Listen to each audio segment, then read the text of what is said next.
Hello guys, welcome back to Formula One Insides, and today we're going to discuss about the current development process of the Aston Martin Challenger AMR23. Aston Martin started the 2023 season in great style by being the greatest threat to the Red Bull team at the initial stages of the season. Their lead driver, Fernando Alonso, was regularly among podiums and was at a touchable distance to the championship leader, Max Verstappen, at the conclusion of the first few races.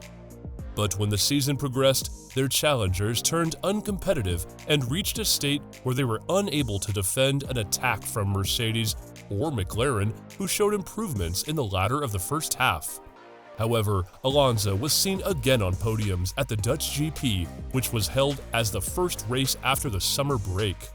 That means Aston Martin has come with a nice set of upgrades after the summer break. So, our attempt is to investigate about their development process in detail. But before that, remember to hit the subscribe button and bell icon to stay close to our channel.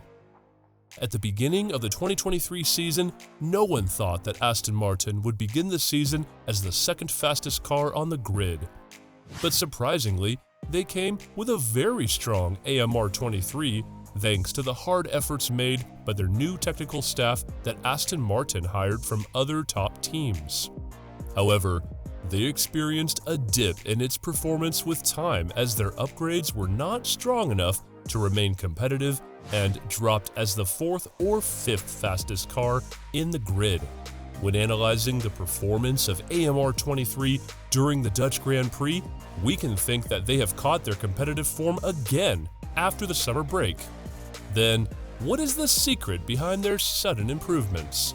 Before the summer break, media questioned whether Aston Martin had already given up on their 2023 Challenger to focus on the 2024 development process with the poor form that they showed before the summer break.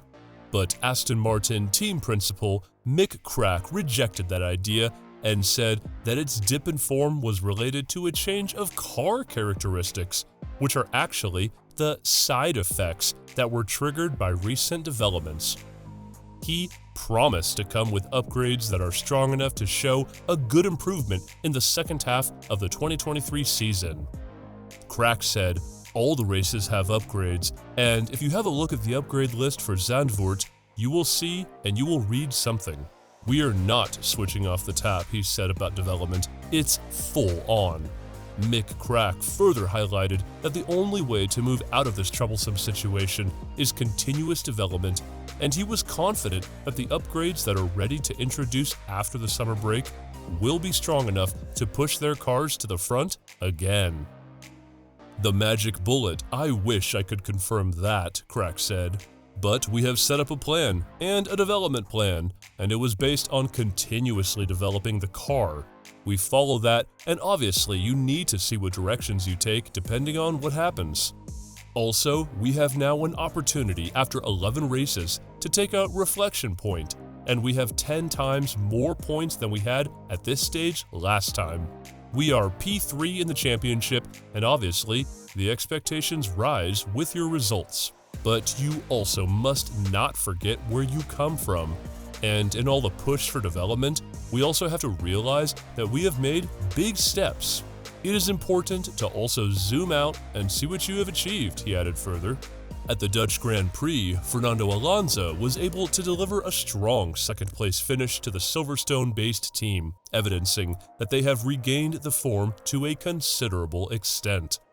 Last July, FIA cost cap and aerodynamic testing restrictions readjusted the allocated wind tunnel and CFD hour limits with the aim of pushing teams towards the start of the development 2024 car rather than finding solutions for the existing programs of the 2023 Challenger.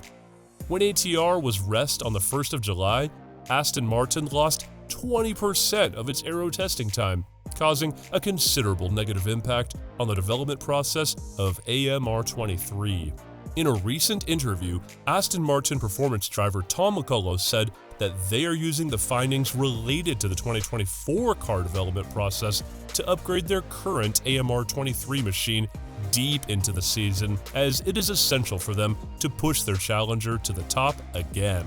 McCullough said, "Obviously, the 2024 car, you have to start pretty early. The understanding of our philosophy of car really is 18 months old and continuing. Of course, you're always tuning your philosophy to try to be as competitive as possible. There are lessons that we're learning, developing the 24 car that we can transfer to the 23 car. Obviously, what we see at the track is always weeks, months behind the development side, but we're still trying to develop the car reasonably hard this year with some parts coming. We're still able to transfer some of the learning from 24 to this year's car.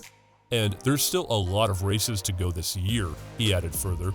Ahead of the Dutch GP, Aston Martin engineers introduced a heavily developed floor for their AMR 23, which was developed using the findings related to the 2024 development process. In addition, they tested a small bow tie rear winglet mounted behind the diffuser of the car, and it will surely feature in the Aston Martin Challenger in the latter part of the season. The upgrade package for Zandvoort was very successful, and we can hope for more in the upcoming weeks as well. Explaining their plans for the rest of the 2023 season, McCullough said, "We still have quite a few parts coming, actually. Obviously, a lot of the parts, they take weeks and months to come to the track. But the actual development in the wind tunnel and CFD is obviously tailing off, but sometimes you find bits on the AMR 24, our next year's car, that you can translate to this year's car. Cost cap-wise, the budget margin's there for us to do that.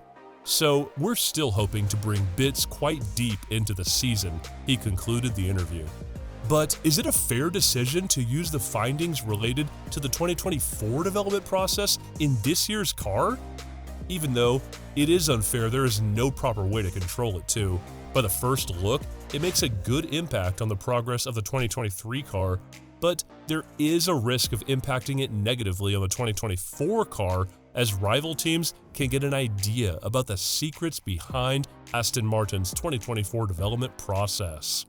What do you think about the current development process of the AMR 23? Will it be able to deliver a runner-up finish for Fernando Alonso at the end of the season?